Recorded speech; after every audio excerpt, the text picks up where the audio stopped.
Poštovani gosti, dame i gospodo, braće i sestre, pomaže Bog. Bog ti pomogao. Na početku bih želeo da se zahvalim našem domaćinu, gospodinu Milošu Kneževiću, na tome što nam je omogućio da još jednu tribinu Evroazijskog puta održimo u Domu kulture Studentski grad. Također želeo bih da iskažem to da mi je velika čast što ću vam se danas obratiti u društvu dva vrsna srpska intelektualca, akademika profesora doktora Koste Čavoškog i profesora doktora Slobodana Antonića.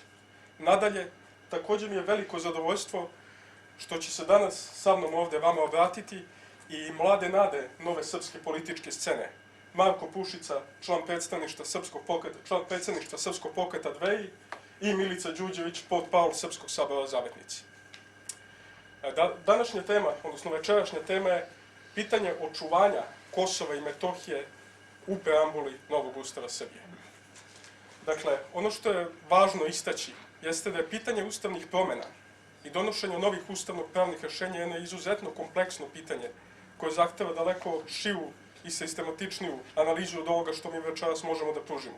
Ali uprkos tome probat ćemo da učinimo ono što je najbolje u našoj moći. To nije samo pitanje Kosova i Metohije. To je također i pitanje, na primjer, korpusa, novog šireg korpusa prava LBGT zajednice, koje su, kao što znate, u potpunom suprotnošću sa tradicionalnim moralom i sa porodičnim vrednostima na kojima je vekovima naše društvo i naša država izgrađivana. Zatim je tu pitanje autonomne pokrajine Vojvodine, koja, kao što vam je nesumnjivo poznato, već sada ima mnoge atribute državnosti, atribute koje ne bi smela da ima. A uprkos tome čujemo brojne povike autošoviniste i separatiste iz Vojvodine koji zahtevaju da im se novim ustavnim reformama dodale daleko veći atributi državnosti. Pa ako već menjamo ustav, zašto ga ne promenimo na taj način da oduzmemo one atribute državnosti koje Vojvodina kao autonomna pokrajina ne bi ni smela da ima. No, večeras ćemo svi mi skoncentrisati na onom najvažnijem pitanju, pitanju Kosova i Metohije. Kao što vam je dobro poznato, preambula sadašnjeg, važećeg Ustava Republike Srbije garantuje teritorijalnu nepovredivost Republike Srbije i garantuje opstanak Kosova i Metohije u okviru Republike Srbije. Da bi na najpravilniji način i najbolje moguće uvideli celokupnu medijsku obmanu i demagogiju aktualnog režima po pitanju Kosova i Metohije, morat ćemo da napravimo mali iskorak i da se vratimo u ne tako davnu prošlost, u prvu izbornu kampanju novoformirane tada Srpske napredne stranke. U toj izbornoj kampanji najvažniji, jedan od najvažnijih kamena temeljaca te kampanje, dakle najvažnije izborno obećanje, sastojalo su u jednoj rečenici koju su Aleksandar Vučić i njegovi poslušnici iz Srpske napredne stranke konstantno ponavljali. A ona je glasila ovako: kada mi dođemo na vlast, poništit ćemo sve neustavne sporazume koje je Borko Stefanović doneo u pregovorima sa Prištinom.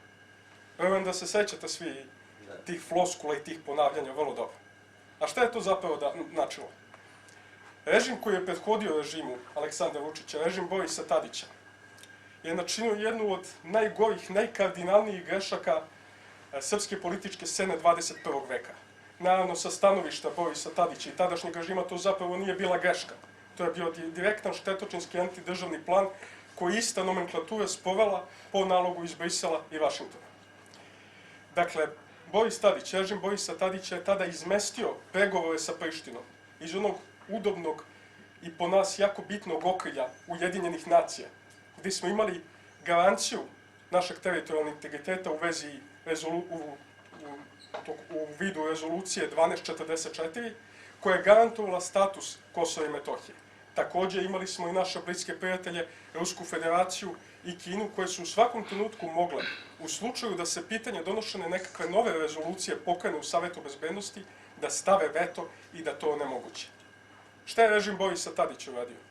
Izveo je pregovore iz tog udobnog, da kažem, i prijateljskog okruženja i prebacio ga na teren Evropske unije. Tamo gde nemamo rezoluciju 1244, tamo gde nemamo prijatelje i saveznike kojima nam je pomogli, tamo gde smo okruženi neprijateljskim državama koje već decenijama rade na štetu srpskih nacionalnih interesa. Da se vratimo na Vučića i na izbornu kampanju Srpske napredne stranke. Dakle, na tome, na obećanju da će ovu kardinalnu grešku ispraviti, Aleksandar Vučić je, slobodno se može reći, zaveo mnogi. Veliki deo rodoljubivog biračkog tela tada je prepoznao Srpsku naprednu stranku kao novu nastupajuću političku platformu koja će držati do makar onog minimuma osnovnih srpskih nacionalnih i državnih ciljeva. Dakle, to je bila platforma na kojoj je Srpska napredna stranka pobedila na izborima i osvojila državnu vlast. To je bila platforma na kojoj su osvojili vlast, a ne nikakve ustavne promene. Aleksandar Vučić nema mandat da menja ustav, naročito samo jezgru ustava ovako kako će to učiniti. Iz prostog razloga što on to nije kandidovao na izborima. Kandidovao je nešto sasvim drugo. A kao što ćemo vidjeti, odnosno kao što smo već vidjeli, on to nije ispunio. Ubrzo po preuzimanju vlasti, čuli smo sasvim drugačiju priču po pitanju tih obećanih poništenja Borkovih štetočinskih sporazuma. Čuli smo sljedeće, čuli smo onu staru matricu koju smo već nebrojeno puta čuli počevši od 5. oktobra 2000. pa nadalje. A ona se sastoji u sljedećem. Ne možemo sada da ispravljamo greške prethodnika, nismo mi krivi ni za šta, krivi su oni pre nas. A posljedice koje nastupaju i koji će tek nastupati, oni su odgovornost prethodne vlasti i mi sa tim moramo da se pomirimo. Dakle, to je to nalaženje opravdanja koje je tako karakteristično za ovaj Vučićev režim, a koji, kao što kažem, mogli smo već godinama unazad da primećujemo. Sigurno se svi sećate floskula koje smo slušali nakon 5. oktobra, gde je, kada god neko od izbornih obećanja tadašnjeg DOS-a nije ispunjeno, mogli smo samo da čujemo pa šta da radimo za sve kriv režim Slobodana Miloševića. Ovo što radi Aleksandar Vučić po pitanju prethodnog režima Borisa Tadića je potpuno isto. Nakon toga, ne samo da nije ispravljena greška prethodnog režima, naprotiv, Srpska napredna stranka je nastavila sa pravljenjem još većih ustupaka takozvanoj samoproglašenoj državi Kosovo. I u pregovorima sa Prištinom i u pregovorima o pristupanju Evropskoj uniji. Potpisan je 2013. godine Briselski sporazum. Razmontirane su srpske institucije na Kosovu i Metohiji. I sada dolazimo do trenutka kada su u posljednje 2 nedelje, ako se ne varam, naši zapadni prijatelji našeg aktualnog režima uputili, slobodno mogu reći, 2 jaka šamara ove vlasti, ali i našoj državi u celini, to se mora priznati. Jedno se tiče postavljanja novih zaoštrenih uslova na putu Srbije u Evropsku uniju, a drugo se tiče pokretanja postupka za prijem Srbije u UNESCO. Ono što je zapanjujuće, to svakako nisu ove odluke, to se moglo i očekivati. Zaoštravanje uslova je sasvim logično, jel?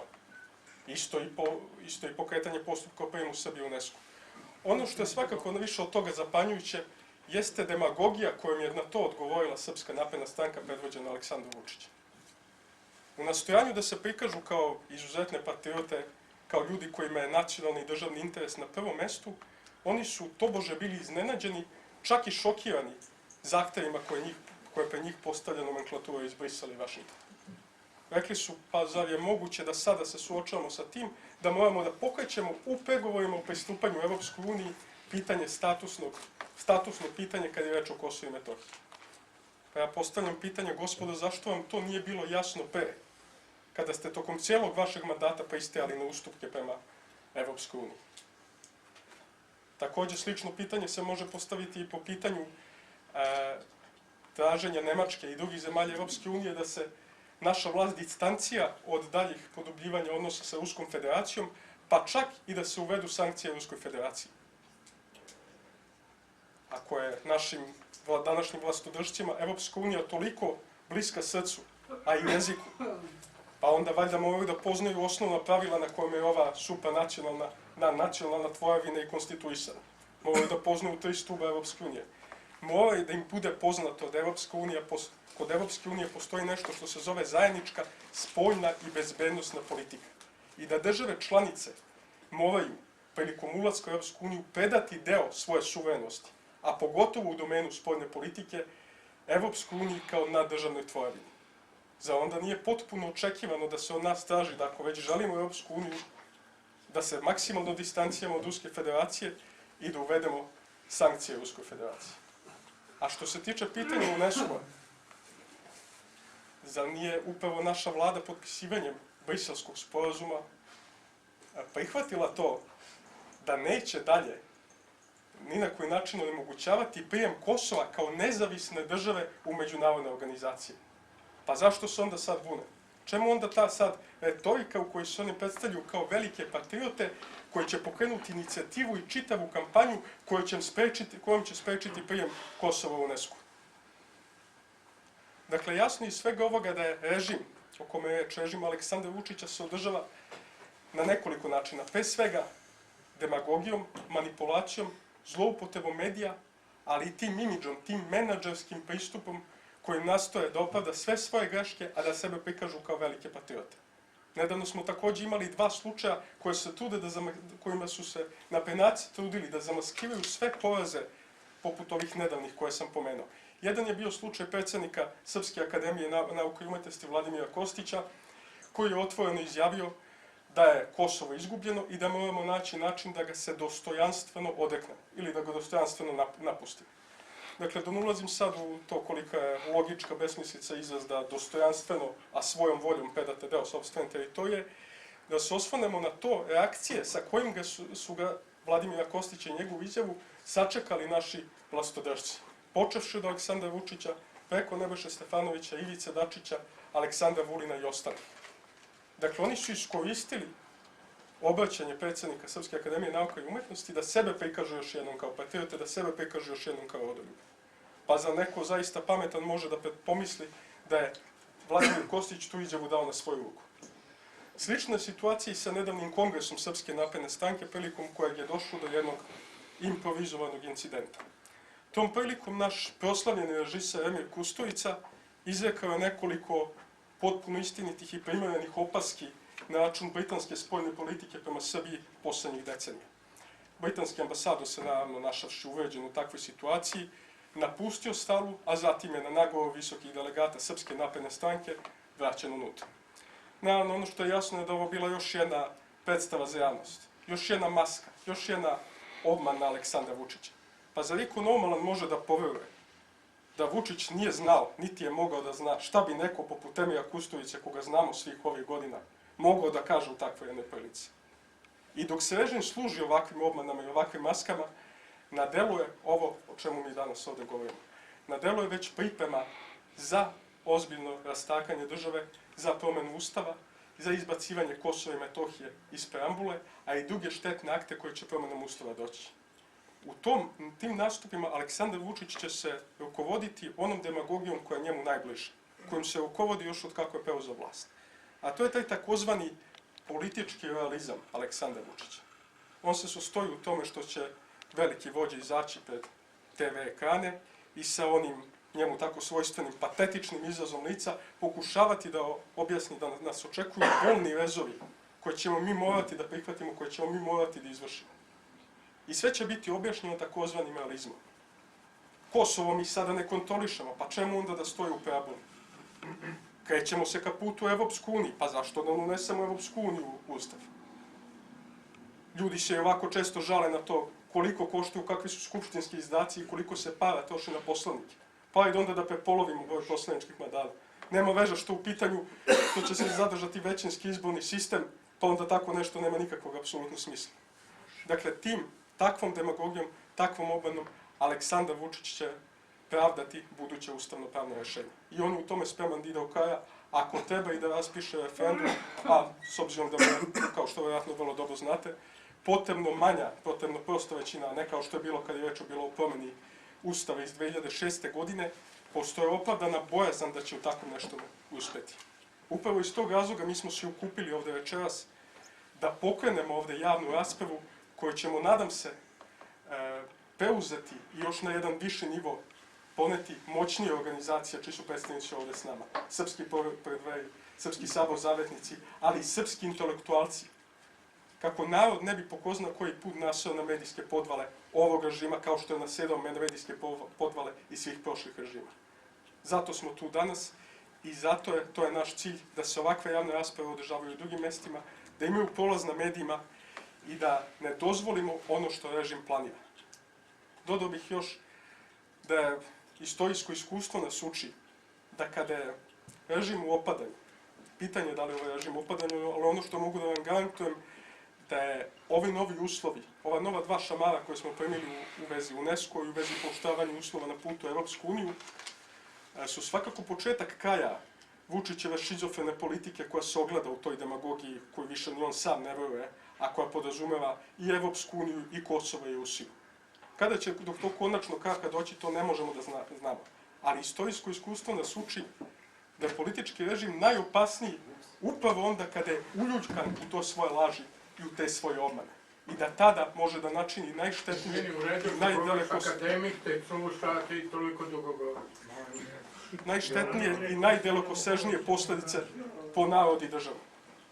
Upravo zato jedino rješenje koje mi ispred evroazijskog puta možemo da vidimo u ovom trenutku jeste ono što je već i počelo na neki način da se ostvaruje. Obrazovanje istinske političke elite, čije predstavnike ovde već danas i možemo da vidimo, ispred Srpskog pokreta Dveri i Srpskog sabora zavetnici, ali i drugih rodoljubivih nacionalnih pokreta.